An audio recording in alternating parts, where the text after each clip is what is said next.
My mom passed away on July 13th, 2023. She passed peacefully in her sleep, the way she wanted to, the way she asked to. She said, "I hope I die in my sleep." And she did. I fought, and she fought me so hard in the last weeks of her life to try to make her comfortable and healthy. And it was such a battle. She wouldn't put her legs up. They were horribly swollen, full of water and blood. She had venous stasis ulcers. The hospice team, young man, were dressing her open wounds. She just refused to elevate her legs to let the swelling go down. She was in horrible pain, and I medicated her to the best of my ability to ease her. It was very difficult. Finally, she became so weak, I'm like, I have to do something. We cannot clean her. Her aides couldn't clean her. She was laying on her side on the sofa, so her home healthcare workers couldn't diaper her or wash her or clean her. And would things have been different if I had moved her sooner? But as I said, she fought me every step of the way, screaming, "Don't touch me, leave me alone." Well, my godson, who is just a die-hard, ride-or-die saint, helped me set up a bed for her in the living room. Same height as the sofa, so that if she insisted on dangling her legs down, she could. But the bed would allow her aides to clean her and work on her. I needed her to have her dignity for my sake, my conscience.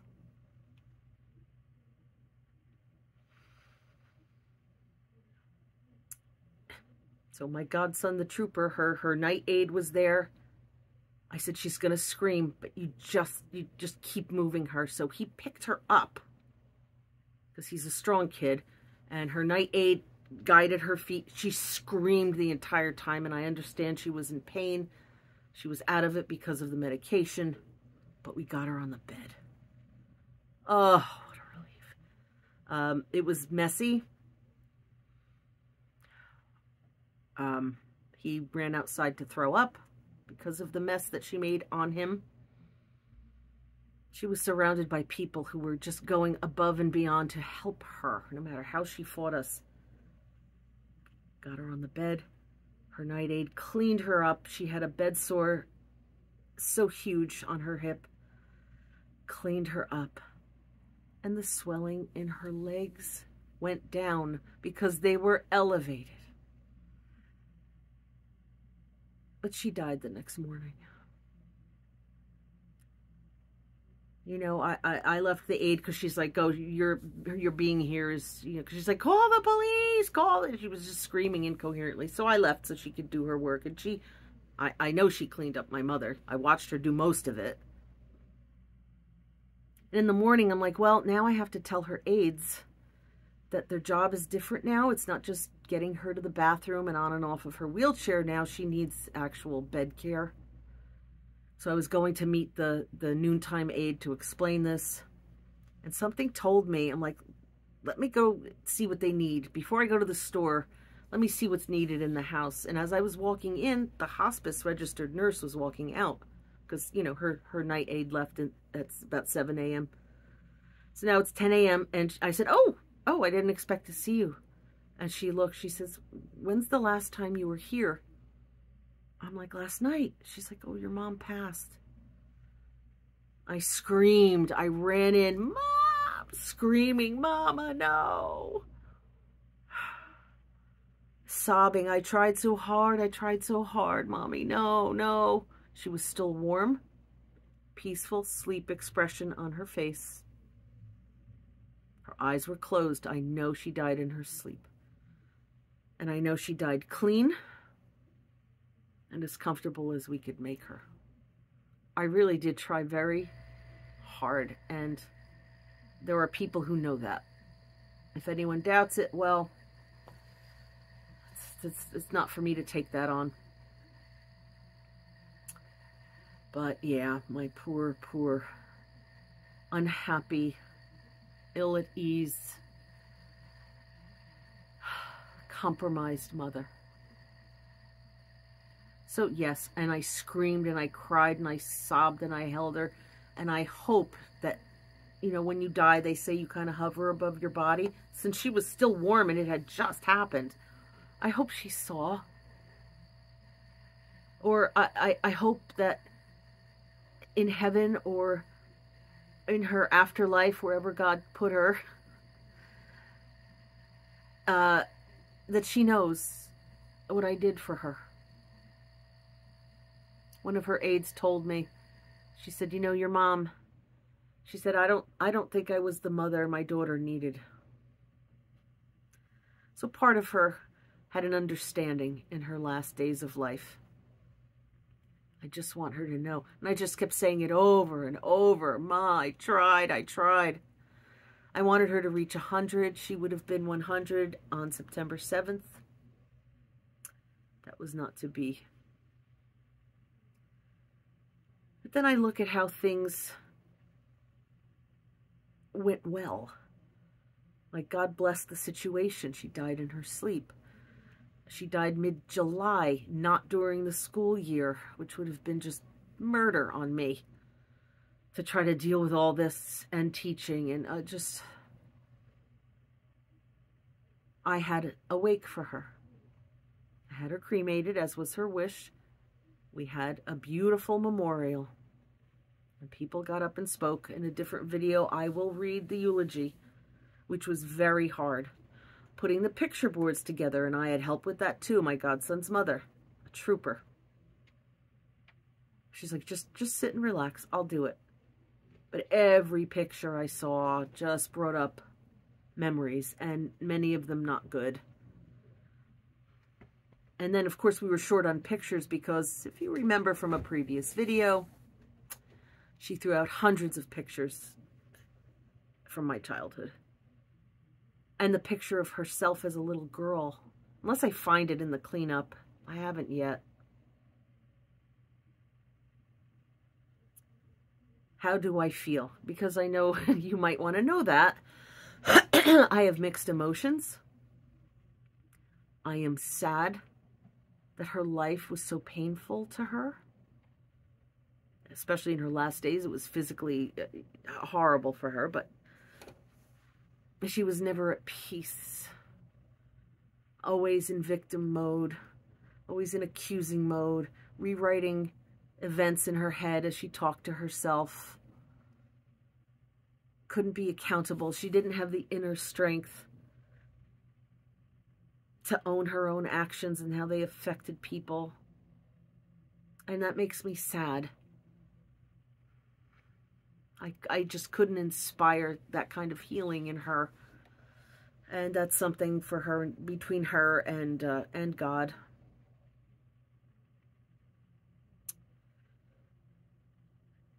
And then I had a lot of help.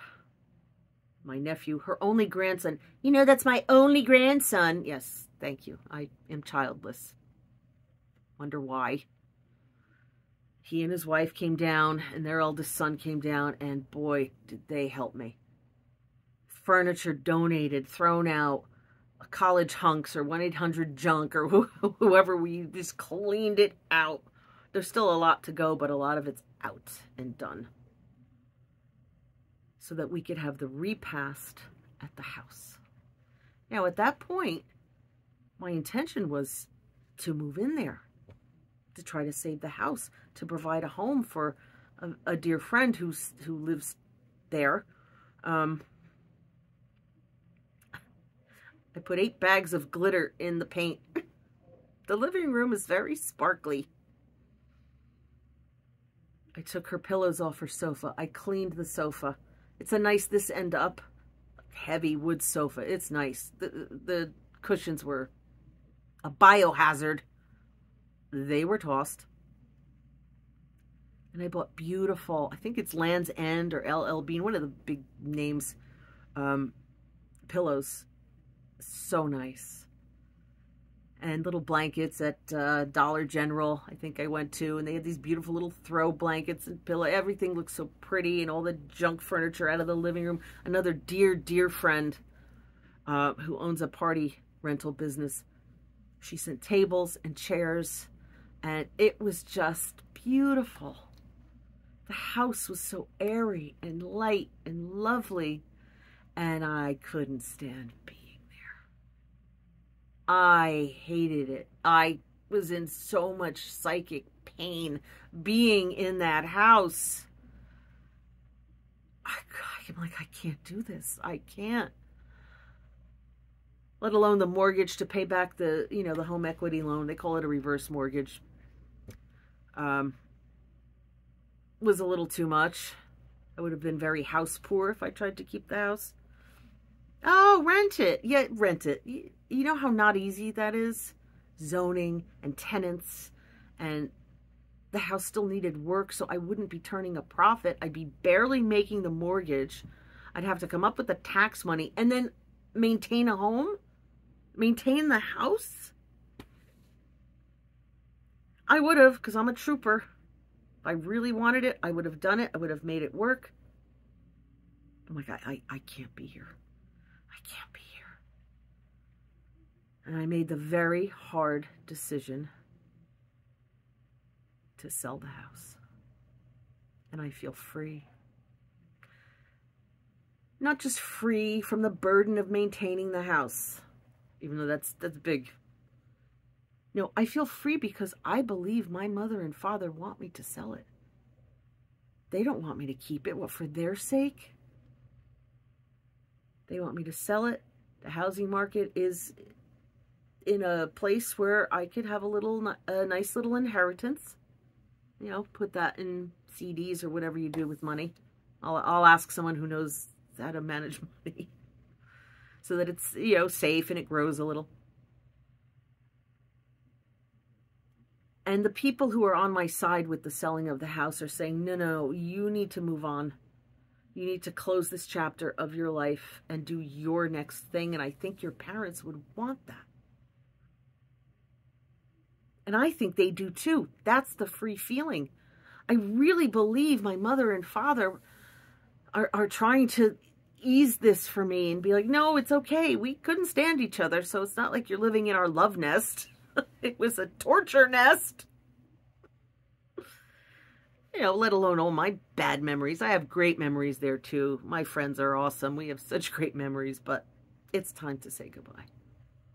It's time to let the house go. And everything about it.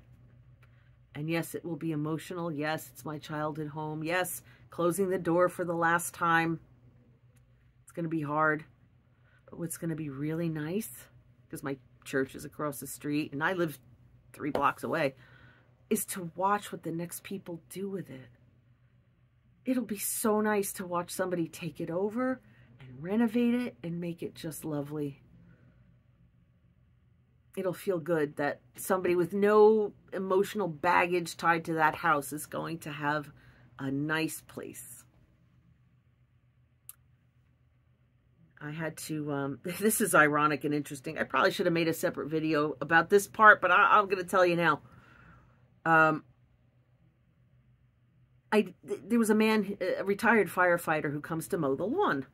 I never knew his phone number.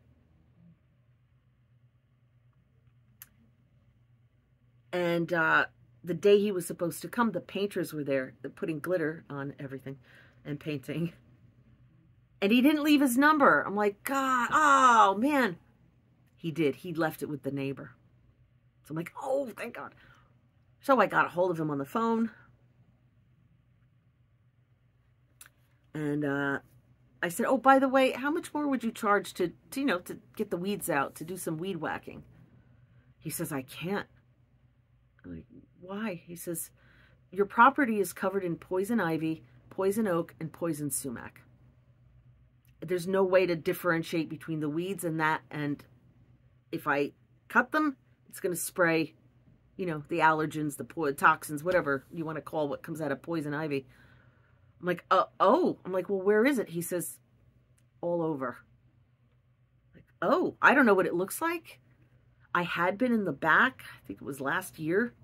I thought it was bug bites, but whatever got sprayed on me, oh man, I missed a week of work. That's how bad it was. I didn't know. I thought it got bug bites. So, okay.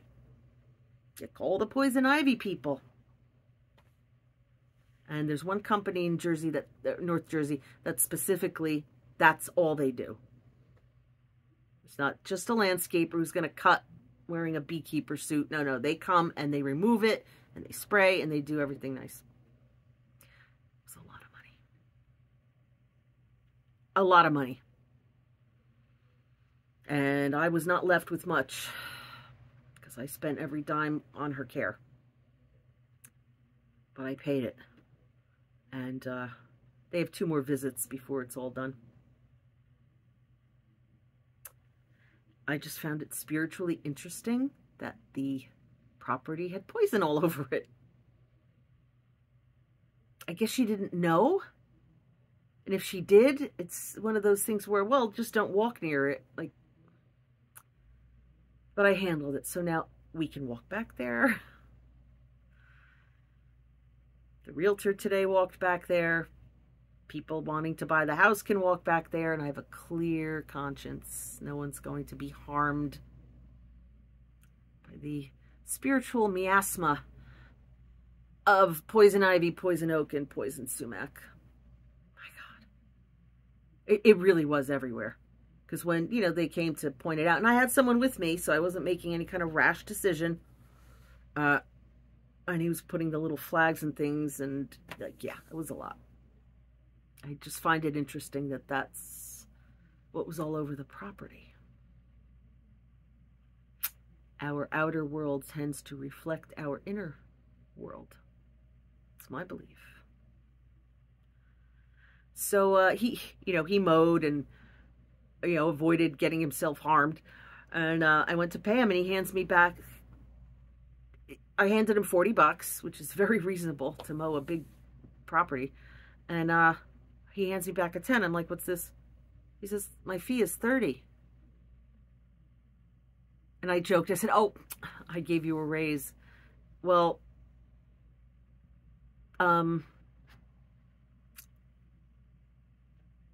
he was handing her back $10 every week because I had told her. First she had told me he raised his fee to $35. Maybe she was giving him a $5 tip. I don't know. And I said, no, Mom, pay him $40. Come on. We have a average front yard and a big backyard. Please, give him $40. No. She wasn't.